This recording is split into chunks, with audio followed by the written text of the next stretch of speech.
అందరికీ మరణాత. దేవుని యొక్క మహాకృపను బట్టి మరొకసారి దేవుని యొక్క వాక్యమును నేర్చుకునే అవకాశాన్ని ప్రభు మనకు అందించున్నారు. దేవునికి మహిమ కలుగును గాక. ఆమేన్. పరమగీత గ్రంథము 3వ అధ్యాయము 11వ వచనం. సియోను కుమార్తెలారా వేంచేయుడి, కిరీటము ధరించిన సొలొమోనును రాజును చూడుడి. వివాహ దినమున అతని తల్లి అతనికి పెట్టిన కిరీటము చూడుడి. ఆ దినము అతనికి బహు సంతోషకరము. ప్రార్థన చేసుకుందారు. సర్వకృపానిధి, దయగలిగిన తండ్రి, కృపగలిగిన తండ్రి, నీ ఘనమైన నామమునకు వందనాలు. కొద్ది వారము దీవించండి. పరిశుద్ధాత్మ తండ్రి గారి యొక్క సహాయము సహకారమును మాకు అందించి, మీరే నాయనా మేము నేర్చుకోవలసిన ఆత్మీయ విషయాలను మాకు నేర్పించి, మీరే మహిమను, ఘనతను, కీర్తిని, ప్రభావములను పొందుమని మహిమనాథుడును, శ్రేష్ఠపాలకుడును, ఏకరక్షకుడుగు యేసు నామమున అడుగుచున్నాము తండ్రి. ఆమేన్. త్రిత్వ దేవుని దీవెన, ఆశీర్వాదములు, శుభములు, జయములు, ధన్యతలు ప్రభు నిండుగా మెండుగా మనెల్లరకు మన ఆత్మీయ జీవితం పోషణార్థమే అందించి ప్రభు మహిమ పొందును గాక. ఆమేన్. దేవుని యొక్క ప్రియ విశ్వాసులారా, పరమగీత గ్రంథము పరలోకపు గ్రంథము.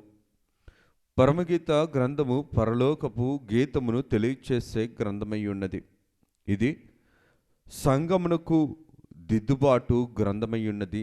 అనగా సంఘములో ఉన్న విశ్వాసి తన యొక్క తప్పులను సరిచేసుకుంటూ దిద్దుకుంటూ సంఘము యొక్క అంతస్తుకు, అనగా వధువు సంఘ అంతస్తుకు సిద్ధపాటు కలిగిన గ్రంథమై ఉన్నది. అనగా వ్యక్తి దిద్దుబాటు చేసుకోవలసిన తెలియచేసే గ్రంథము ఏంటనిస్తారంటే పరమగీత గ్రంథము. సంఘము ఏ విధంగా సిద్ధపడాలి, ఏ స్థితిలో సిద్ధపడాలి అని తెలియచేసే గ్రంథము ఈ యొక్క పరమగీత గ్రంథము. అందుకనే వ్యక్తికేమో ఇది దిద్దుబాటు గ్రంథముగాను, సంఘమునికేమో ఇది సిద్ధపాటు గ్రంథముగాను కనబడుచున్నది. ఈ యొక్క గ్రంథములో జాగ్రత్తగా మనం చదువుకున్న 3వ అధ్యాయములో 11వ వచనాన్ని మనం గమనించినట్లయితే కనుక, సియోను కుమార్తెలారా. ఎవరు ఈ సియోను కుమార్తె?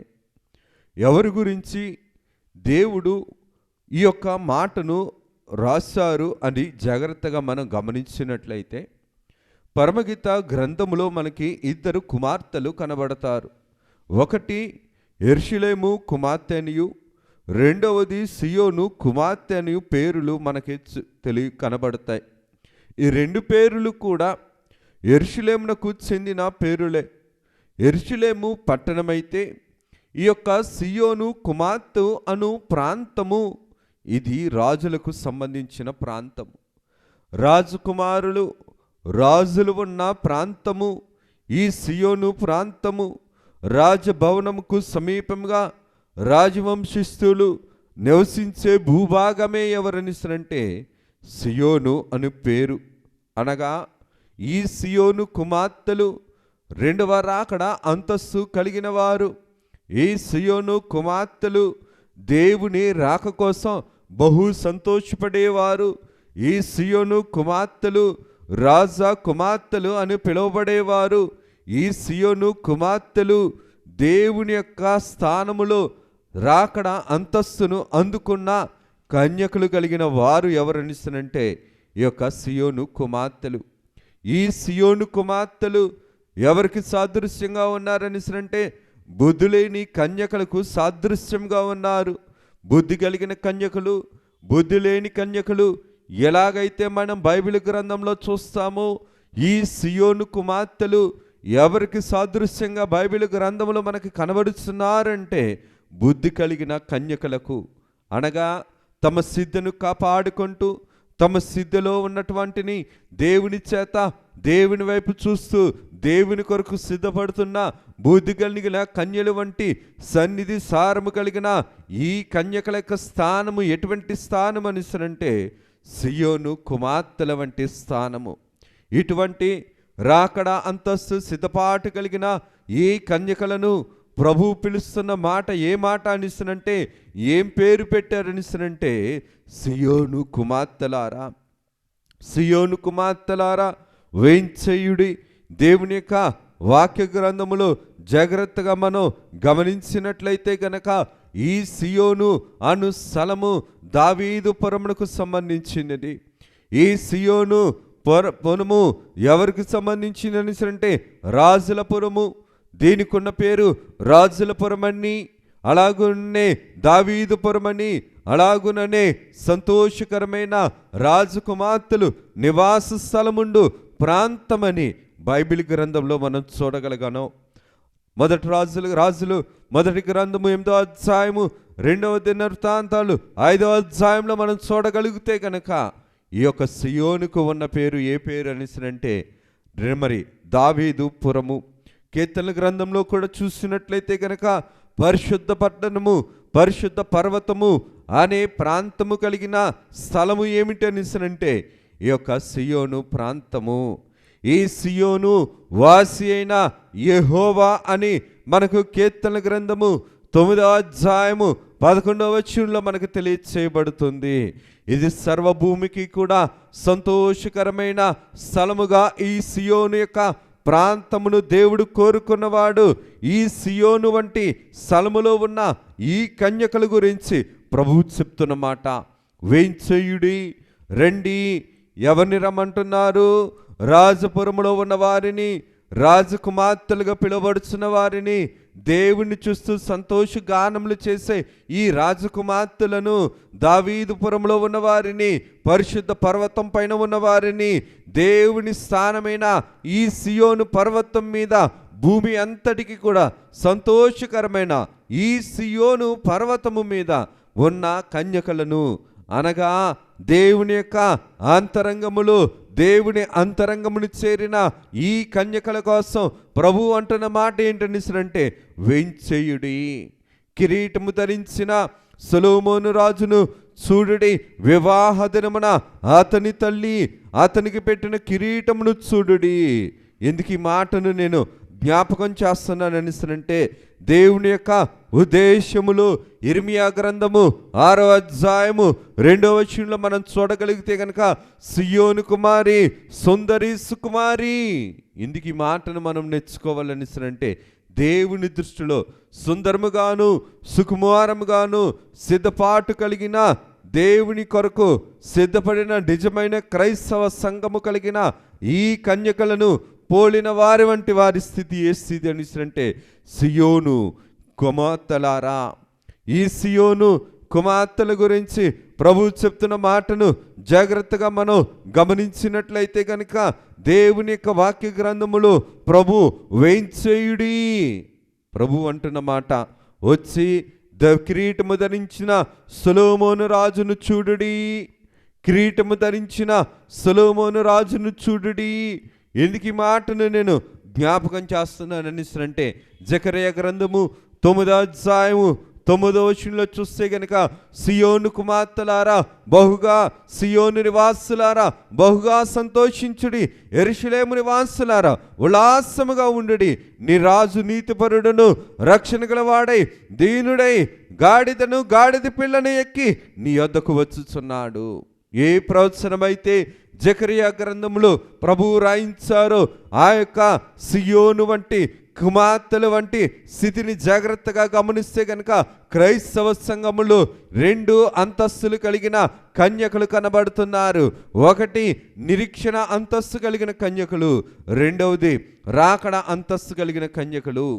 అనగా దేవుని యొక్క ఆత్మీయ జీవితంలో మనం గమనించినట్లయితే కనుక, ఈ క్రైస్తవ సంఘములో రాకడ అంతస్తు కలిగిన కన్యకలు ఎవరు అనేసరంటే, సియోను కుమార్తెలు. ఈ కుమార్తెలు దేవుడు పిలుస్తూ ఏమంటున్నారనేసరంటే, కిరీటము ధరించిన సొలొమోనును చూడుడి. కిరీటము దేనికి సాదృశ్యముగా కనబడుతుందనేసరంటే, జయముకు సాదృశ్యముగా, అధికారమునకు సాదృశ్యంగా కనబడుతుంది. ఆది కాండము మొదలుకొని మలాకి గ్రంథము వరకు ప్రభు సిలువ వేయబడే ఆ యొక్క సిలువ ఎక్కేంత వరకు కూడా అందరి కోసము కూడా ప్రభు తన అంతరంగంలో చేర్చుకోవడానికి ఆయన సమాధానకరుడుగా మన దగ్గరికి వచ్చాడు. సమాధానకరుడుగా మన దగ్గరికి వచ్చిన ఈ సొలొమోను రాజును చూడండి. ఈ సమాధానకర్తకు సంఘము ఇచ్చిన తన తల్లి ఇచ్చిన కిరీటమును చూడుడి. ఎవరి తల్లి? వివాహ దినమున అతని తల్లి అతనికి పెట్టిన కిరీటమును చూడుడి. ఎందుకు ఈ మాటను నేను జ్ఞాపకం చేస్తున్నాను అనిస్తానంటే, దేవుని యొక్క కుమారుడైన యేసుక్రీస్తు ప్రభు సిలువలో యూదామతము పెట్టిన కిరీటమును చూడుడి. సమాధానము కలిగి సమాధాన రాజుగా సమాధానపరచడానికి వచ్చిన యేసుక్రీస్తు ప్రభు యొక్క సిలువలో ఆయన పెట్టిన కిరీటమును చూడుడి. ఇందుకు ఈ మాటను ప్రభు తెలియచేస్తున్నారనిసరంటే, దేవుడు మత్తయి సువార్త 3వ అధ్యాయము 17వ వచనంలోను 17వ అధ్యాయము 5వ వచనంలోను చూస్తే కనుక, తండ్రి ఈయన నా ప్రియకుమారుడు, ఈయన ద్వారా నేను ఏం చేయబడుతున్నానంటే గణపరచబడుతున్నానని చెప్పి ఆయన తన ప్రియకుమారునిగా ఆయనకు పరిశుద్ధాత్మ తండ్రి గారే ఏం చేశారనిసనంటే ఘనమైన స్థితిని అందించినట్లుగా మనం చూడగలుగుతున్నాం. ఎందుకు ఈ మాటను నేను జ్ఞాపకం చేస్తున్నాను అనిసరంటే, రూపాంతరం కొండ మీదకి వెళ్ళినప్పుడు పేతురు, యాకోబు, యోహానులతో పాటు అక్కడ జాగ్రత్తగా మనం గమనించినట్లయితే యేసుక్రీస్తు ప్రభువును, పరిశుద్ధాత్మ తండ్రి గారును, మోషే గారును, ఏలియా గారును 7 కూడా దేవుని యొక్క నిజస్థితిని చూశారు. రూపాంతరపు కొండ యొక్క స్థితి ఎటువంటి స్థితి అనిసరంటే సియోను వంటి స్థితి. ఈ సియోనులో ఈ యొక్క కన్యకలు ఏ విధముగా అయితే ప్రభు యొక్క అంగీకారముగా ఉన్నారో, ఈ రూపాంతరం కొండ మీద కూడా 7 యొక్క స్థితిని మనం గమనించినట్లయితే గనక దేవుని యొక్క మహిమ స్థితిని చూసిన వారు కాబట్టి పేతురు గారు అంటున్న మాట, నీకొక పర్ణశాల, మోషే గారికి ఒక పర్ణశాల, ఏలియా గారికి ఒక పర్ణశాల నేను కట్టేదనని ప్రభువు ఆయన ద్వారా మనకు తెలియచేస్తున్నారు. ఎందుకు ఈ మాటను మనం నేర్చుకోవాలంటే, ప్రభు అంతరంగమును చేరే స్థితి ఏ స్థితి, ఏ యొక్క స్థలము, ఏ యొక్క పర్వతము అనిసనంటే ఈ యొక్క సియోను కుమార్తెల వంటి స్థితి.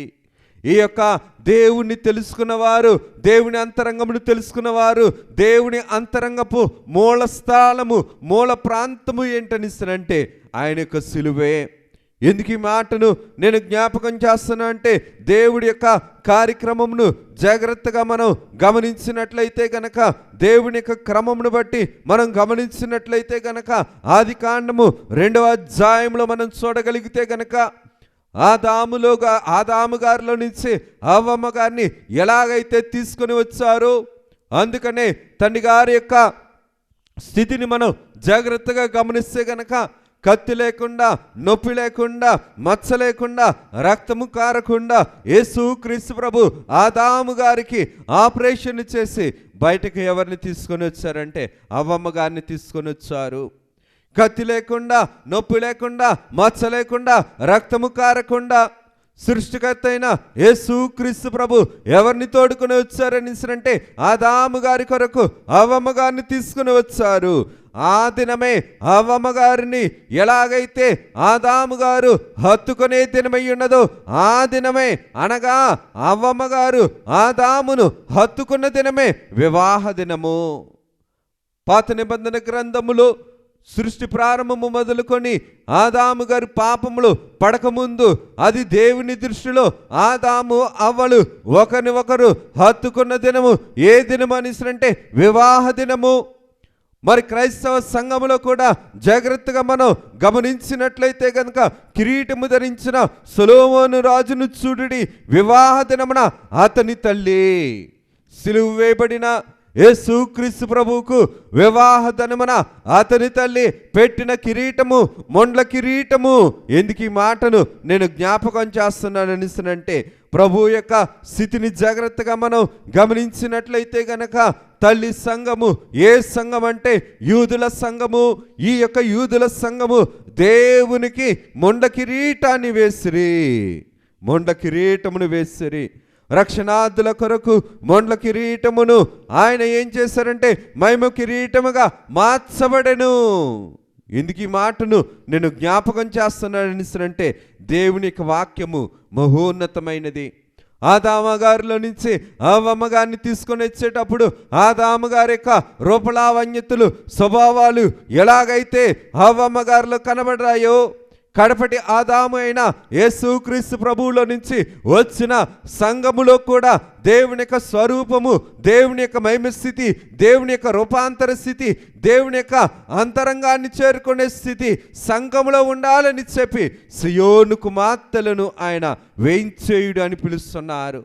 ఎందుకు ఈ మాటను నేను జ్ఞాపకం చేస్తున్నానని అంటే, ప్రభు యొక్క సంఘము దేవుని యొక్క స్వరక్తం ఇచ్చి సంపాదించుకుంది. అపోస్తల కార్యము 20 అధ్యాయంలో మనం చూడగలిగితే కనుక దేవుడు తన స్వరక్తం ఇచ్చి సంపాదించుకున్న సంఘము. అబ్రహాము ఆదాము గారిలో నుంచి అవ్వమ్మ గారు వచ్చేటప్పటికి అవ్వమ్మ పోలిక ఎలాగైతే, ఆదాము గారి యొక్క పోలిక ఎలాగైతే ఉన్నదో, ఆయన స్వరక్తమిచ్చి సంపాదించుకున్న దేవుని యొక్క కృపను బట్టి జాగ్రత్తగా మనం గమనిస్తే గనక దేవుని పోలిక కలిగిన సంఘమే ఎవరు అనిస్తారంటే సియోను కుమార్తె. ఈ యొక్క సియోను కుమార్తెను ప్రభువు అంటున్న మాట ఏంటనిస్తారంటే, వివాహ దినమున ఆయన తల్లి అతనికి పెట్టిన కిరీటమును చూడుము. ఈ కిరీటము ఎవరు పెట్టారంటే యోధా మతస్థులు పెట్టారు. యోధా అనగా స్తుతి. ఎందుకు పెట్టారని అంటే, వీరు సన్నిధి సారము కలిగిన ఈ సియోను అంతస్తు కలిగిన వారు లోకముతో ఏకమయ్యారు కాబట్టి. ఇర్మియా గ్రంథము 4వ అధ్యాయం 14వ వచనంలో ప్రభు చెప్తున్న మాట, యెరూషలేము నీవు రక్షింపబడినట్లు నీ హృదయంలో నుండి చెడుతనము కడిగి వేసుకొనుము. నీ హృదయంలో నుండి నీవు రక్షింపబడినట్లు నీ హృదయంలో నుండి చెడుతనమును కడిగి వేసుకొనుము. కడుక్కోలేని పరిస్థితులు ఉన్నాయి కాబట్టి కడపటి ఆదామును ఏం చేశారంటే కఠినముగా శిక్షించారు. వివాహ దినము అనగా తండ్రిగారి రాతలలో మనం చూసినట్లయితే కనుక ప్రభు శిలువ సమయం నుండి మధ్యాకాశమునకు సంఘము కలుసుకునే వరకు ఉన్న సమయమంతా కూడా ఇది ప్రభు యొక్క పెండ్లి దినమే. ఇది ప్రభు యొక్క పెండ్లి దినమే. ఎందుకు ఈ మాటను మనం జ్ఞాపకం చేసుకోవాలంటే, పెండ్లి దినము ఒక రోజు అనేది ఉంటుంది. ఆ పెండ్లి దినములో పెండ్లి తాళి కట్టే దినము ఒక గడియ అయి ఉంటుంది. ఆ గడియ వరకు కూడా దేవుని యొక్క స్థితిని బట్టి దేవుడి యొక్క సత్పురుషుడైన అంతరంగ పురుషుడైన యేసుక్రీస్తు ప్రభుని గురించి ఆయన సన్నిధి సారము కలిగి మనం గ్రహించుకోవలసిన వారమై ఉన్నాం. సన్నిధిలో ఆయన సారాన్ని నేర్చుకోవలసిన వారమై ఉన్నాం.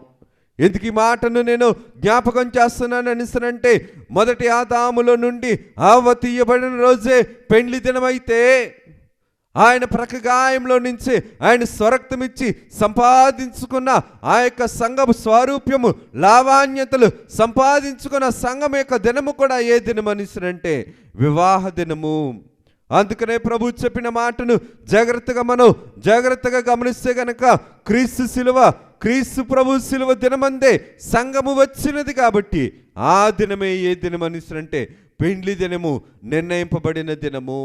అందుకనే దేవుని యొక్క వాక్య క్రమములో జాగ్రత్తగా గమనిస్తే గనక కొరింథీయులకు రాసిన 2వ పత్రిక 11వ అధ్యాయము 2వ వచనంలో చూస్తే గనక, దేవాశక్తితో మీ ఎడల ఆసక్తి కలిగి ఉన్నాను. ఎందుకనగా పవిత్రాలైన కన్యకగా ఒకడే పురుషుడనగా క్రీస్తునకు సమర్పింపవలె మిమ్మల్ని ప్రదానము చేసి తిని. దేవుని యొక్క వాక్యం చెప్తున్న మాట. ఎందుకనగా పవిత్రాలైన కన్యకగా ఒకడే పురుషునికి అనగా క్రీస్తునకు సమర్పింపబడాలని మిమ్మల్ని ప్రదానము చేసి తిని.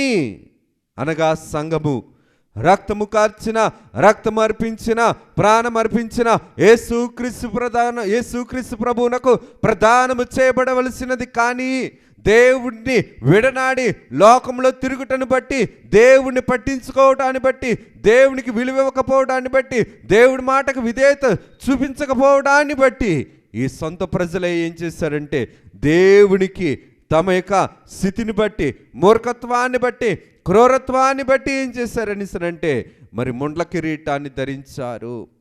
సంఘము దేవుని సంతోషించవలసింది పోయి తమ యొక్క నైజ బుద్ధితో, తమ యొక్క పాప బుద్ధితో, తన యొక్క స్థితితోటి దేవుని గ్రహించక ఏం చేశారని అంటే దేవుడికి ముండ్ల కిరీటము పెట్టారు. ఈ ముండ్ల కిరీటము మానవ జీవితంలో మహిమ కిరీటముగా మార్చబడేది. దేవుని యొక్క స్వరక్తం ఇచ్చిన సంఘాన్ని ఈ ముండ్ల కిరీటంలో నుంచి కారిన రక్తము ఎలా మారుస్తుంది అంటే మహిమ సంఘముగా మారుస్తుంది. మహిమ మనుషులుగా మారుస్తుంది, మహిమ జీవులుగా మారుస్తుంది. అందుకనే దేవుని యొక్క వాక్యంలో జాగ్రత్తగా మనం గమనించినట్లయితే దైవ సన్నిధి సిద్ధపాటు కలిగిన వారముగా ఉండాలి.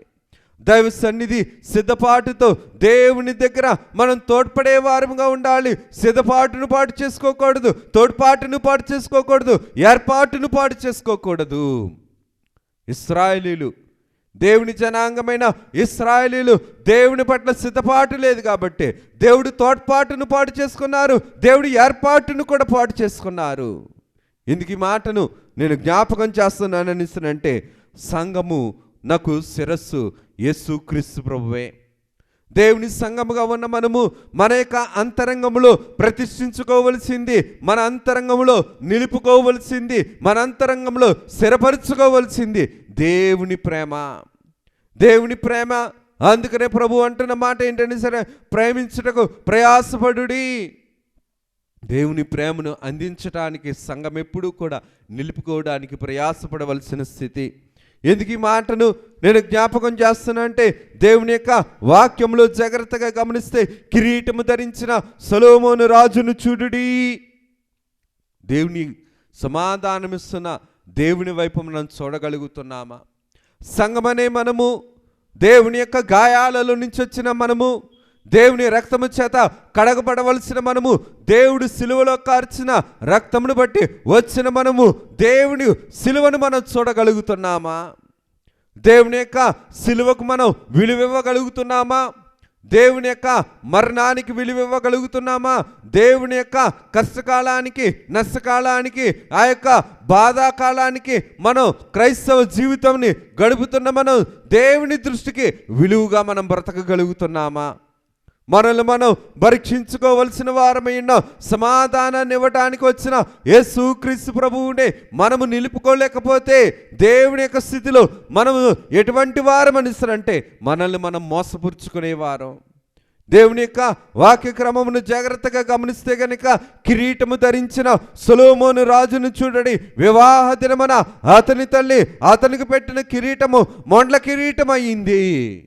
సంతోషపడవలసిన దినమున, ప్రభువుని సంతోషపెట్టవలసిన దినమున యూదులు ఏం చేశారంటే తన కోసము, వారి కోసము, వారిలో నుంచి వచ్చిన దేవుణ్ణి ఏం చేశారనిసరంటే దేవుడికి గుర్తింపు లేకుండా, విలువివ్వకుండా, గుర్తించుకోకుండా దేవుని యొక్క ప్రవచనాలను నెరవేర్పులోనికి తెచ్చుకోవలసిన ఏర్పాటు జనము దేవుణ్ణి చెదరగొట్టుకున్నారు.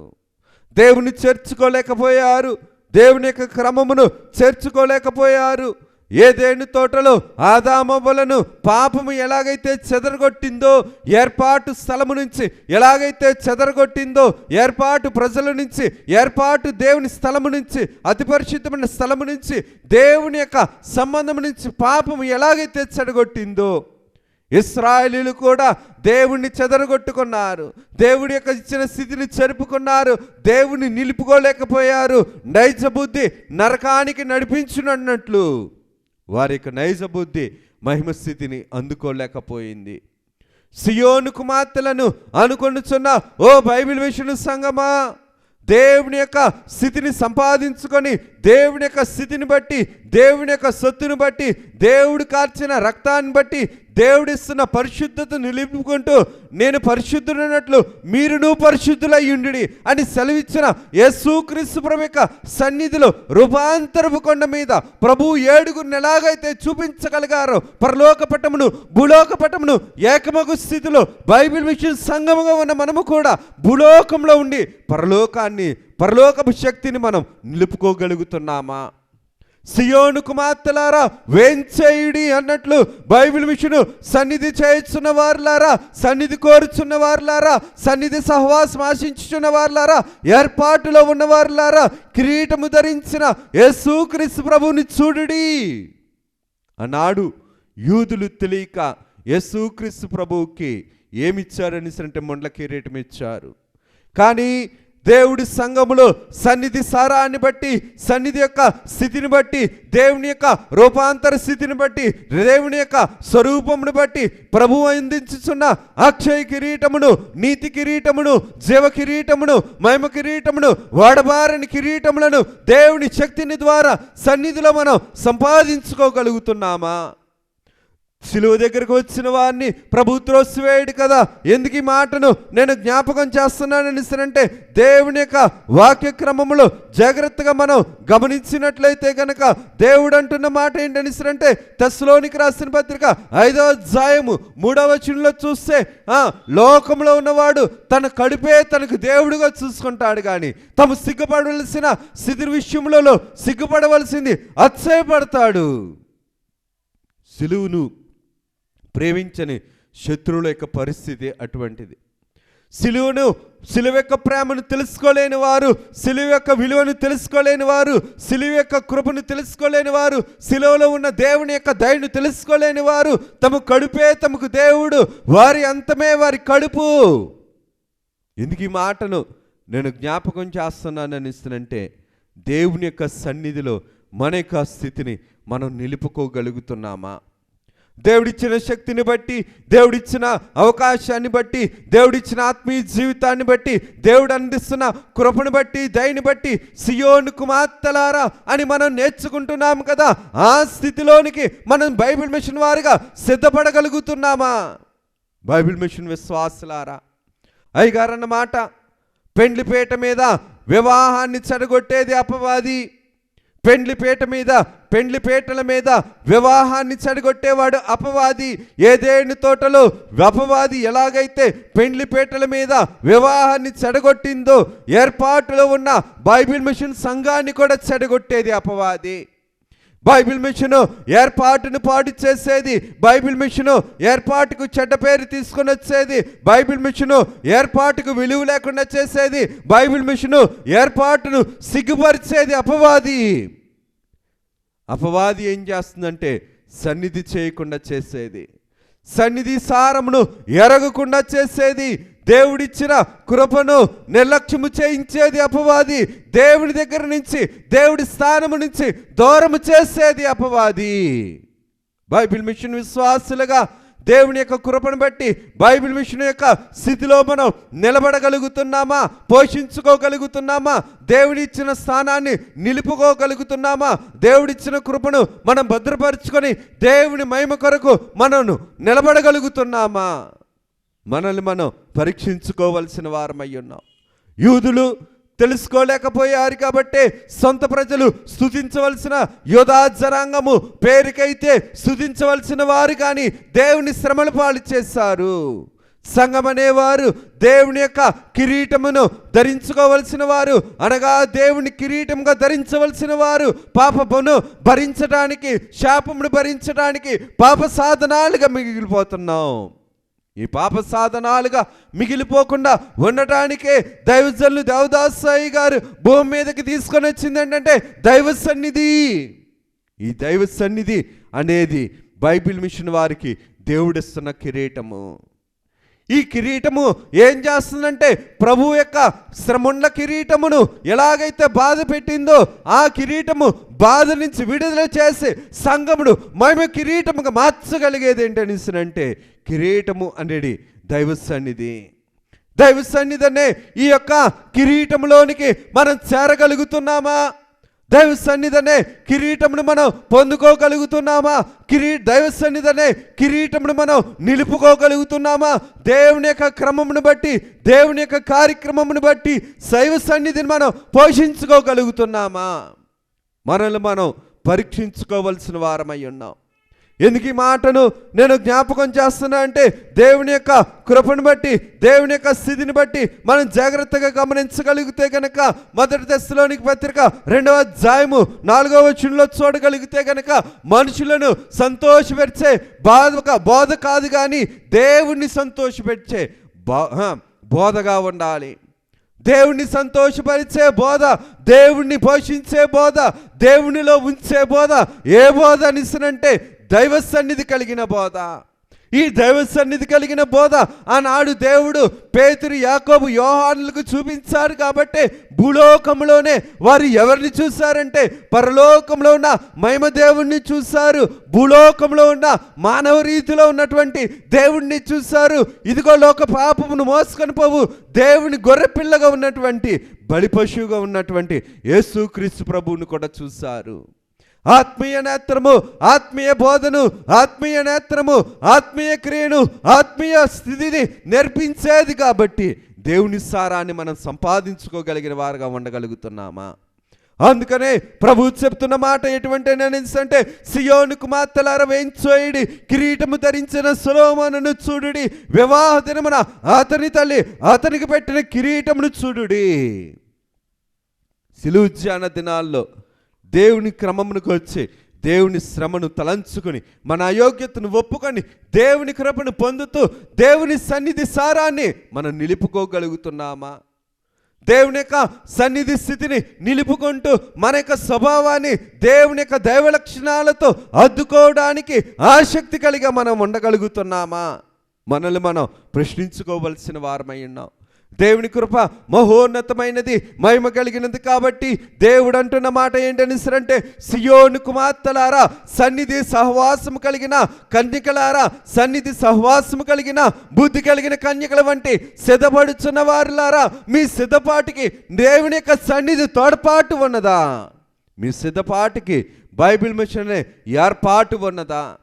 బైబిల్ మిషన్ యొక్క ఏర్పాటు దేవుని యొక్క సన్నిధి సారాన్ని పరలోకములోన మహిమ స్థితిని అంతటిని కూడా భూలోకములోనే సంగమునికి అందించి ఆదాము గారిలో నుంచి అవ్వమ్మ పోలిక ఎలాగైతే వచ్చిందో సన్నిధి సారము చేసేది వారు దేవుని చూపించడి వారు, సన్నిధి సారము చేసేది వారు దేవుని ప్రేమను భూలోకమునకు ప్రకటించేవారు, దేవుణ్ణి గణపరచడి వారు, దేవుని యొక్క స్థితికి కిరీటముగా ఉండేది వారు, దేవుని కిరీటముగా నిలుపుకున్నవారు.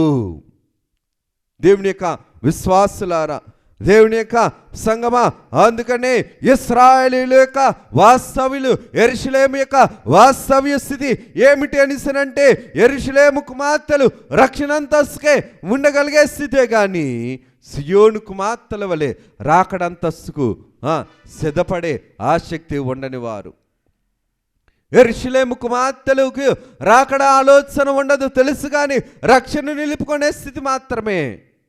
అందుకనే బుద్ధి కలిగిన కన్యకలు, బుద్ధి లేని కన్యకలు మనం చూడగలుగుతున్నాం. బుద్ధి కలిగిన కన్యకలు దేవుణ్ణి చేరారు, సన్నిధి సహవాసం కలిగిన వారు దేవుణ్ణి చేరగలిగేవారు. సన్నిధి సహవాసం కలిగిన వారు దేవుని యొక్క సన్నిధికి లోబడేవారు.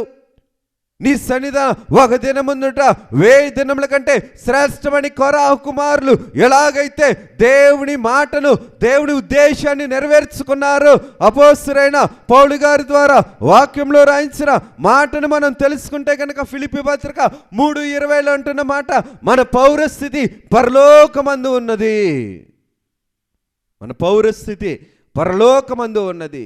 ఎందుకు ఈ మాటని నేను జ్ఞాపకం చేస్తున్నా అంటే, బైబిల్ మిషను సియోను కుమార్తె వంటి స్థితి. సియోను కుమార్తెకు ఉండవలసిన స్థానము, స్థితి ఏంటనిసరంటే, సిలువ వేయబడిన యేసుక్రీస్తు యొక్క శ్రమను దేవుని యొక్క సన్నిధిలో అనుభవింపగలిగి ఆ శ్రమానుభవంతో దేవునికి మహిమానుభవంలోనికి తయారు చేయగలగాలి. మనం దేవుడి యొక్క కృపను బట్టి, దేవుని యొక్క కార్యక్రమం బట్టి మన శ్రమానుభవంను దేవునికి మహిమానుభవంగా మార్చుకోగలిగినదే సియోను కుమార్తె. అటువంటి యోగ్యత, అటువంటి నడిపింపు, అటువంటి ప్రేమ, అటువంటి దైవాశక్తి, అటువంటి ప్రేమాశక్తి, అటువంటి సన్నిధాశక్తి ప్రభు మనెల్లరికీ దయచేసి ప్రభు మహిమ పొందును గాక. ఆమేన్. సర్వకృపానిధి, దయగలిగిన తండ్రి, కృప కలిగిన తండ్రి, నీ ఘనమైన నామమునకు వందనాలు, స్తుతులు, స్తోత్రములు, ప్రణతులయ్యా. కొద్దివారము దీవించండి, ఆశీర్వదించండి.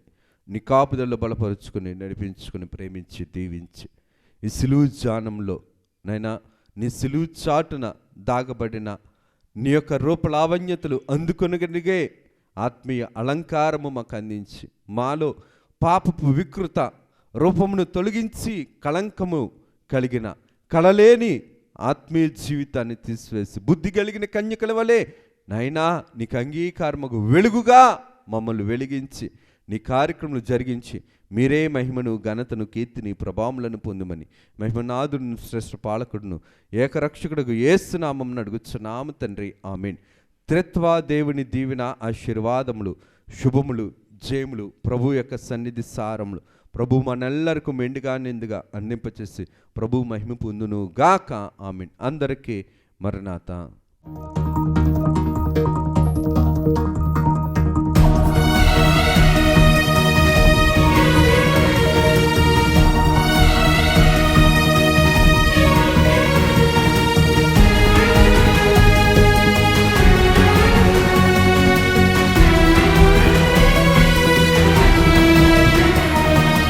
బైబిలు ప్రకటన,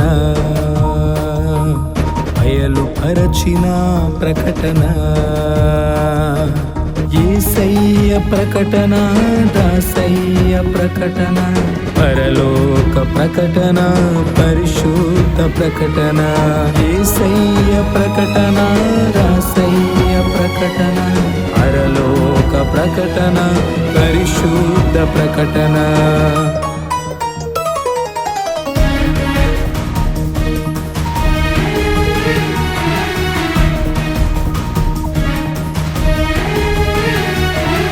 ప్రకటన, బైబిలు ప్రకటన, బయలుపరచిన ప్రకటన,